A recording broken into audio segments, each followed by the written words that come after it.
Hello, नमस्कार friends. मैं दीपक अपने यूट्यूब चैनल पर आपका हार्दिक स्वागत करता हूं। आज मैं आईटी एग्ज़ाम व कंपटीशन एग्ज़ाम के लिए एक बहुत ही अच्छा बेनिफिट कॉन्सेप्ट लेकर आया हूं, जो आपके एग्ज़ाम के लिए बहुत ही अच्छा योगदान रहेगा। आप वीडियो को लाइक, शेयर एंड सब्सक्राइब करें, जिससे आपके पास नए वीडियो प्रोवाइड हो सके। हम आज देखते हैं आवेश के बारे में। आवेश के किस प्रकार एक उत्पन्न हुआ और किस प्रकार इसका हल निकाला गया और कौन कौन वैज्ञानिक इसमें शामिल थे। तो हम देखते हैं आवेश के बारे में। यानी आवेश आवेश की सर्वप्रथम देखते हैं उत्पत्ति। उत्पत्ति उत्पत्ति मानी जाती है कि लगभग आज से 2500 वर्ष पूर्व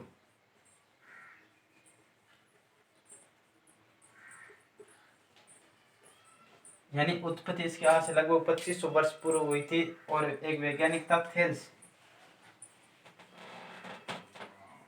थेल्स वैज्ञानिक ने क्या किया था, एक कहरवा नामक पदार्थ की छड़ ली थी। यानी कहरवा, कहरवा को अंबर कहते हैं, अंबर।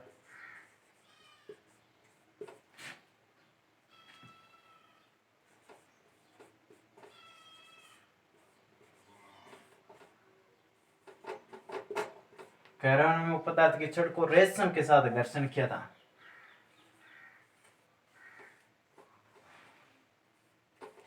यानी थेल्स ने क्या किया था, कहरवा नामक छड़ को रेशम के साथ घर्षण किया। तो घर्षण करने के पश्चात क्या हुआ था, कुछ कागज के टुकड़े कहरवा नामक पदार्थ की छड़ की तरफ आकर्षित हुए थे। आकर्षित हुए तो थेल्स ने बताया कि जब किसी पदार्थ से आवेश निकलकर दूसरे पदार्थ में चले जाते हैं तो उसमें आकर्षित होने के इसी गुण को आवेश की खोज का आधार माना गया है। यही खोज का आधार माना गया। इसके हम देखते हैं दोबारा इसमें। यानी आवेश की उत्पत्ति लगभग 25 वर्ष पूर्व हुई थी। किसने की थी? एक थेल्स नामक वैज्ञानिक था, जिसने कहरवा नामक पदार्थ की छड़ को लिया और रेशम के साथ घर्षण किया। यानी रेशम के साथ घर्षण करने के पश्चात देखा गया तो कुछ कागज के टुकड़े कहरवा नामक पदार्थ की छड़ की तरफ आकर्षित हुए थे। इसी गुण को आवेश कहा गया। यानी अंबर को इलेक्ट्रॉन भी कहते हैं। अंबर को इलेक्ट्रॉन कहते हैं, इलेक्ट्रॉन भी कहा जाता है। यानी एक पदार्थ से इलेक्ट्रॉन निकलकर दूसरे पदार्थ में चले जाना। यानी इस पूरी प्रक्रिया का नामकरण रखा गया था। नामकरण उसे बोला जाता है इलेक्ट्रिसिटी, यानी विद्युतकरण। विद्युतकरण यह सब कुछ थेल्स ने बताया था। थेल्स के पश्चात एक वैज्ञानिक आया था, बेंजामिन फ्रैंकलिन ने, जिसको आवेश को परिभाषित किया था। हम देखते हैं बेंजामिन फ्रैंकलिन के बारे में।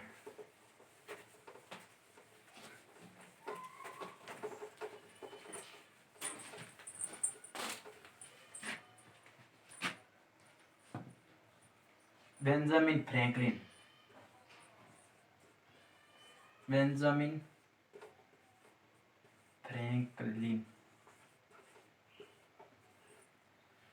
बेंजामिन फ्रैंकलिन एक अमेरिका का स्वतंत्र सेनानी भी थे। क्योंकि अमेरिका जब स्वतंत्र हुई तो उन्होंने अपना योगदान दिखाया था, और योगदान दिखाने के साथ साथ ये एक अच्छे वैज्ञानिक भी माने जाते हैं। बेंजामिन फ्रैंकलिन ने तड़ित चालक की भी खोज की थी। यानी तड़ित चालक, तड़ित चालक, तड़ित चालक यानी बेंजामिन फ्रैंकलिन ने जब सुना था कि जब आकाश से बिजली किसी भवन या किसी पेड़ पर गिरती है तो उसे नष्ट कर देती है, नष्ट कर देती है। तो जब बेंजामिन फ्रैंकलिन एक बरसात के समय पतंग उड़ा रहे थे, यानी बरसात के समय पतंग उड़ा रहे थे, तो पतंग पर एक तांबे या किसी भी कंडक्टर का छल्ला लगा हुआ था। छल्ले में छल्ला लगा हुआ था। बरसात के समय डोर भी पतंग की भीगी हुई थी। जब आकाशीय बिजली क्या पतंग की तरफ आकर्षित हुई तो उन्हें एक झटके का अनुभव हुआ। तो उन्होंने प्रैक्टिकल के तौर पे देखा, तो फिर उन्होंने एक तड़ित चालक की खोज की और तड़ित चालक किसी भी भवन के पास लगा दिया। जब भी बिजली किसी भी भवन पर गिरने का चांस बनता है तो तड़ित चालक से होकर वह भूमि में समा जाती है, यानी भूमि में चली जाती है बिजली। तब बेंजामिन फ्रैंकलिन ने क्या किया, बेंजामिन फ्रैंकलिन ने देखा कि आवेश है ये, यानी आवेश दो प्रकार से परिभाषित किए थे बेंजामिन फ्रैंकलिन। नंबर एक धनावेश, यानी आवेश के प्रकार है ये दो, यानी धनावेश धनावेश। नंबर दो था ऋणावेश ऋणावेश, यानी बेंजामिन फ्रैंकलिन ने आवेश को दो प्रकार से परिभाषित किया था। नंबर एक है धनावेश और दूसरा है ऋणावेश। यानी जब भी किसी पदार्थ की छड़, यानी बेंजामिन फ्रैंकलिन ने क्या किया था, दो छड़ ली थी।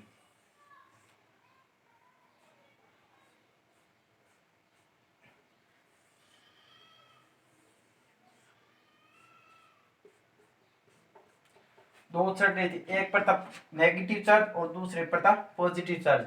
जब दोनों को एक दूसरे के संपर्क में लाया तो एक पदार्थ से चार्ज निकलकर दूसरे पदार्थ में चले गए, यानी इससे निकलकर इस छड़ में चले गए। जब ऋणावेश इस छड़ से निकलकर इसमें चले जाते हैं, यानी ऋणावेश यानी इलेक्ट्रॉन की संख्या क्या बढ़ गई। इलेक्ट्रॉन की संख्या बढ़ने पर क्या ये छड़ क्या ऋणावेशित हो गई, यानी नेगेटिव चार्ज। और इसमें जो आयन पाए गए थे वो इस छड़ की तरफ आकर्षित हुए और इसमें क्या इलेक्ट्रॉन की कमी आ गई, तब यह छड़ हो गई पॉजिटिव चार्ज। यानी यह सब कुछ है बेंजामिन फ्रैंकलिन ने परिभाषित किया था। हम आगे वाले भाग की तरफ देखते हैं। इसमें ही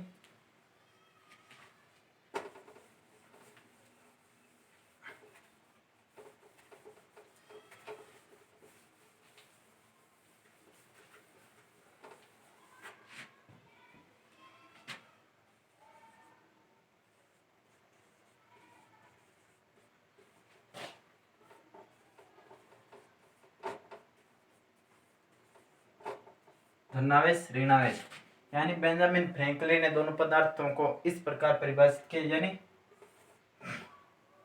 बेंजामिन फ्रैंकलिन ने दोनों छड़ों को संपर्कित किया और उसके पश्चात उन्होंने कांच की छड़ दी थी,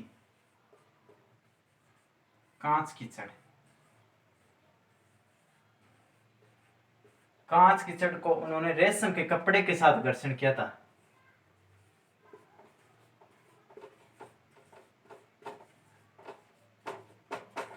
कपड़े, इस रेशम को सिल्क भी कहते हैं, सिल्क। यानी कांच की छड़ को रेशम के कपड़े के साथ घर्षण किया तो क्या हुआ, इससे इलेक्ट्रॉन निकलकर रेशम के कपड़े में चले गए थे।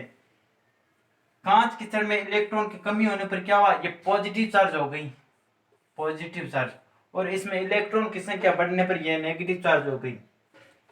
ध्यान रखना, ये क्वेश्चन परीक्षा में पूछे भी जाते हैं। यानी किसी भी कांच की छड़ को रेशम के कपड़े के साथ रगड़ा जाता है तो बताइए इनमें से पॉजिटिव चार्ज कौन से, यानी कांच की छड़ पॉजिटिव चार्ज होगी। नंबर दो पर देखते हैं बिल्ली की खाल को।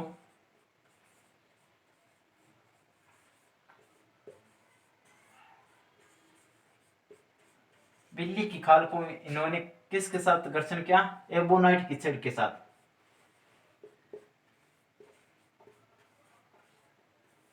एबोनाइट की छड़ के साथ। जब बिल्ली की खाल को एबोनाइट की छड़ के साथ घर्षण किया तो बिल्ली की खाल एक पॉजिटिव चार्ज हो गई और एबोनाइट की छड़ नेगेटिव चार्ज हो गई। नंबर तीन इन्होंने बताया कि जब ऊनी वस्त्र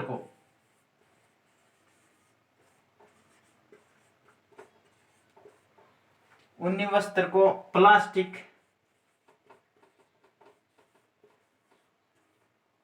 या एबोनाइट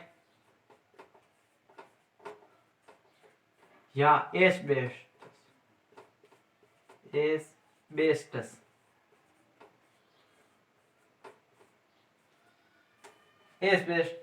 के साथ क्या क्या यानी रगड़ा, यानी घर्षण किया, तब ऊनी वस्त्र तो एक पॉजिटिव चार्ज हो गया और प्लास्टिक या एबोनाइट या एस्बेस्टस की छड़ नेगेटिव चार्ज हो गई। यानी इधर वाले सारे पॉजिटिव चार्ज है और इधर वाले सारे नेगेटिव चार्ज है। यानी याद रखना, एक कांच की छड़ी एक है ऐसी जो पॉजिटिव चार्ज है और बाकी सभी छड़े यूज में ली गई वो सभी छड़े नेगेटिव चार्ज है, यानी नेगेटिव चार्ज ऋणावेश। ये सब बेंजामिन फ्रैंकलिन ने परिभाषित किया था। यानी आवेश दो प्रकार के होते हैं, यानी एक धनावेश और दूसरा होता है ऋणावेश। याद रखना, बेंजामिन फ्रैंकलिन को स्थिर विद्युत का जनक भी कहा जाता है और त्वरित चालक की खोज भी बेंजामिन फ्रैंकलिन ने की थी। हम आप देखते हैं आवेश को किस प्रकार से उत्पन्न किया जा सकता है। ये थे आवेश के प्रकार, यानी आवेश दो प्रकार के थे। अब आवेश की उत्पत्ति के बारे में भी देखा था हमने। आप देखते हैं आवेश को किस प्रकार से उत्पन्न किया जा सकता है, यानी आवेश उत्पन्न के प्रकार। आवेश उत्पन्न के प्रकार।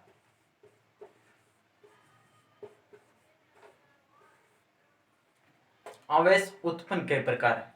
आवेश को तीन प्रकार से उत्पन्न कर सकते हैं। नंबर एक, घर्षण द्वारा। घर्षण द्वारा जो आवेश उत्पन्न होगा वो स्थैतिक वैद्युतिक प्रकार का आवेश है, यानी स्थैतिक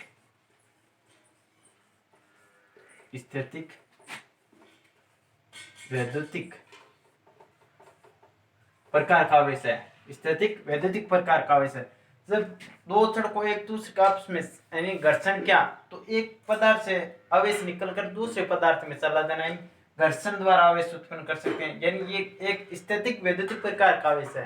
नंबर दो, हम चालन आवेश को चालन द्वारा भी उत्पन्न कर सकते हैं। चालन द्वारा यह आवेश गतिज विद्युत प्रकार का है। इसके एग्जाम्पल है गतिज विद्युत प्रकार, यानी चालन द्वारा, यानी किसी दो पदार्थों को एक दूसरे के संपर्कित में लाए जाते हैं तो एक पदार्थ से इलेक्ट्रॉन या चार्ज निकलकर दूसरे पदार्थ में चले जाना, यानी संपर्कित लाने पर भी, यानी नए बिना घर्षण किए। नंबर तीन पर आता है प्रेरण द्वारा।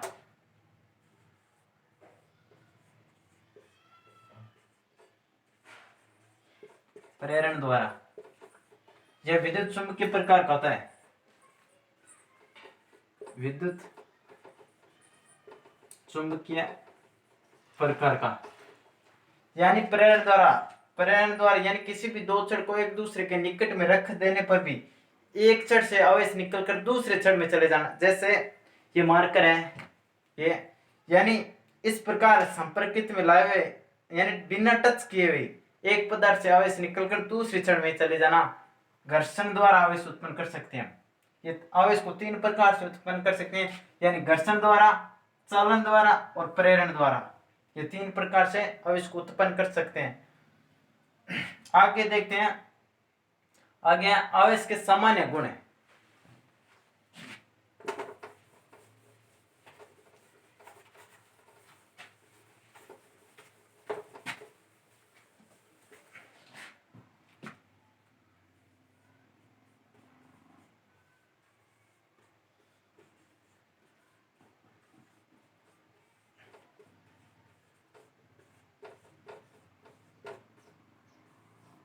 आवेश के सामान्य गुण।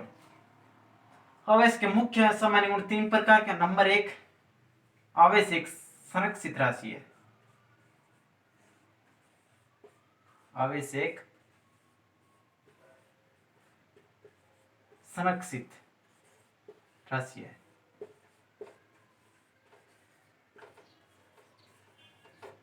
संरक्षित राशि है, यानी आवेश एक संरक्षित राशि है। संरक्षित मतलब क्या है, यानी इसे न तो उत्पन्न किया जा सकता है और न इसे नष्ट किया जा सकता है। इसे एक रूप से दूसरे रूप में परिवर्तित किया जा सकता है। ये एक आवेश का गुण है, यानी आवेश को न तो उत्पन्न कर सकते हैं और न इसे नष्ट कर सकते हैं। नंबर दो देखते हैं,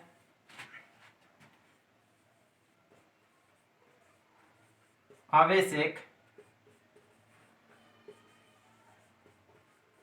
क्वांटीकृत राशि है।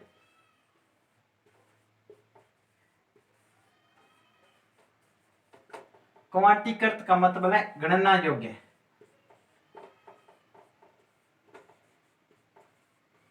गणना योग्य, यानी आवेश एक गणना योग्य राशि है, यानी इसकी गणना कर सकते हैं। गणना कर सकते हैं तो यानी Q बराबर N। एन क्या है यहाँ, क्यू है आवेश, क्यू बराबर है आवेश, और एन है इलेक्ट्रॉन की संख्या, और ई है यहां इलेक्ट्रॉन का आवेश, यानी आवेश एक गणना योग्य राशि है। नंबर 3 पर देखते हैं, आवेश एक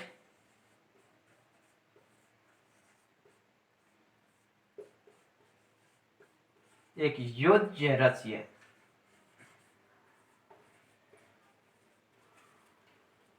योज्य राशि है, आवेश एक योज्य राशि। योज्य का मतलब है योग कर सकते हैं हम, योग राशि, यानी जैसे माइनस का 5 कूलम, प्लस का 3 कूलम, माइनस का 2 कूलम, यानी हम इसका योग कर सकते हैं। यह आवेश के मुख्य सामान्य गुण 3 प्रकार से थे, यानी आवेश एक संरक्षित राशि है, आवेश एक क्वांटीकृत राशि है, आवेश एक योज्य राशि है। ये 3 गुण थे मुख्य इसके। अब देखते हैं आवेश के मात्रक।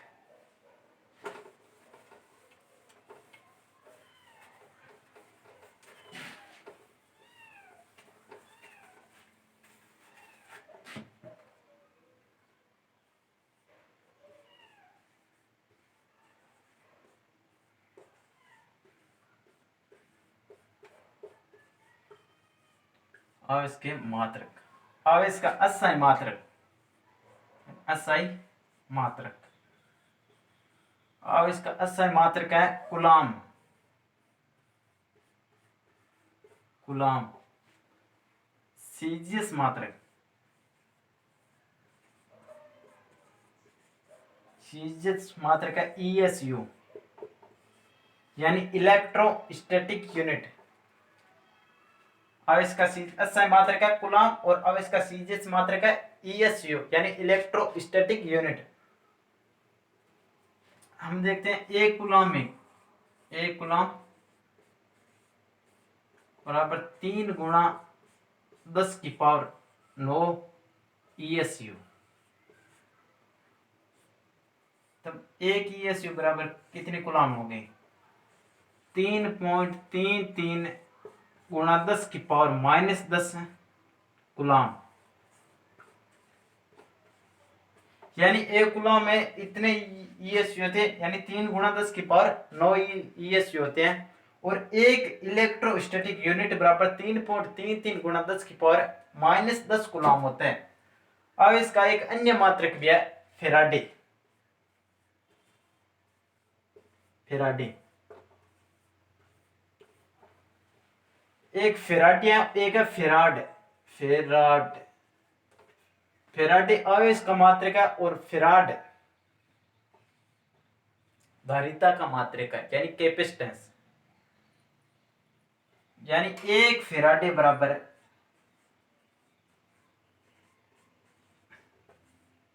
एक फेराडे बराबर 9500 कूलम आवेश होता है, 500 कूलम, यानी फेराडे आवेश की सबसे बड़ी इकाई है।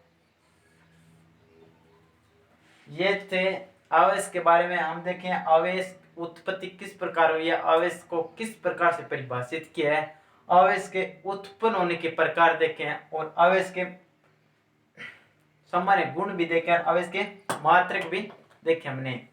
हम आगे लेक्चर में भी आवेश के बारे में चर्चा करेंगे। तो आप वीडियो को लाइक, शेयर एंड सब्सक्राइब भी करना, जिससे आपके पास नए वीडियो प्रोवाइड हो सके और आपके कंपटीशन एग्जाम के लिए बहुत ही बेनिफिट रहेगा। धन्यवाद दोस्तों।